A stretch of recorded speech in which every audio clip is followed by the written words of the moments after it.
সমস্ত পুরুষ জাতির কাছে আমার আজকে একটা প্রশ্ন, পুরুষ কিসে নারীর কাছে আটকায়? হ্যালো গাইস, আসসালামু আলাইকুম। আমি আপনাদের প্রবাসী বোন। আলহামদুলিল্লাহ ভালো আছি। আপনারা সবাই কেমন আছেন? আশা করি অবশ্যই কমেন্টে বলে যাবেন। আমি একটা গরিব ঘরের সন্তান, গরিব ঘরের বউ, সব মিলায়। তাই আমি জানি যে একটা গরিব কন্যা সন্তানের কিংবা একটা গরিব স্ত্রীর কী আশা। একটা গরিব ঘরের কন্যা সন্তানের কিংবা গরিবের কাছে বিয়ে হলে তার একটাই আশা থাকে, তার স্বামী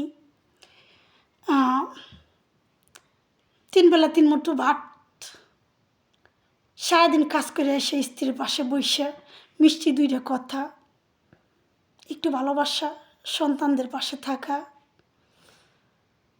বাস এইটুকু আমার জানা মতে আমি জানি। এটাই একটা গরিব ঘরের কন্যা সন্তানের কিংবা গরিবের স্ত্রীর স্বামীর কাছে চাওয়া। তারা কখনো চায় না 5 তলা বিল্ডিং, লাখ লাখ টাকা, দামি শাড়ি, দামি গহনা।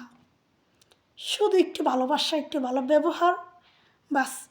ইভেন যদি একটা গরিব নারী, গরিব মেয়ে যদি তার স্বামী খারাপও থাকে, সে শত চেষ্টা করে অপেক্ষায় থাকে যে স্বামী সব ছাইরা নিজের ভুলটা বুঝা আয়া তার বউর কাছে কইব যে বউ আমার ভুল হয়েছে, সরি, আর এরকম কখনো করবো না। এই কথাটা যদি একটা গরিব পরিবারের মেয়েকে বলে, আলহামদুলিল্লাহ সাথে সাথে তার স্বামীর কাছ থেকে সকল অভিযোগ উঠায় নিয়ে আবার স্বামীর কাছে ফিরে। ঠিক আছে, কিন্তু আমার প্রশ্ন, একটা পুরুষে কিসে আটকায়? একটা নারীর কাছে পুরুষে কিসে আটকায়? আমার এটা দেশবাসীর কাছে প্রশ্ন।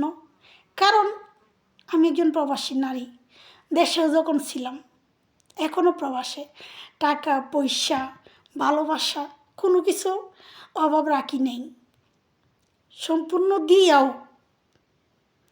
কেন এক জায়গায় সে থাকে না? সম্পূর্ণ পাওয়ার পরে দিয়েও সে এক জায়গায় কেন থাকে না? আমি আশা করি পুরুষ যারা আছেন মাইন্ডটি নেবেন না, কথাটা অন্যভাবে নেবেন না। আমার আপনাদের কাছে প্রশ্ন যে একটা পুরুষ কিসে আটকায়? টাকা দিয়ে, পয়সা দিয়ে, ভালোবাসা দিয়ে, এভরিথিং দিয়ে তো চেষ্টা করছি, তারপরেও তাকে রাখার কোনো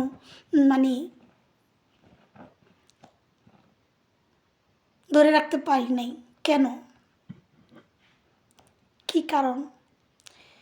শখের পুরুষ যার কাছে গেছো আমাকে সাইরা, আমার কিন্তু আপত্তি নেই, তাকে দেখছি, সে আমার মায়ের বয়সের।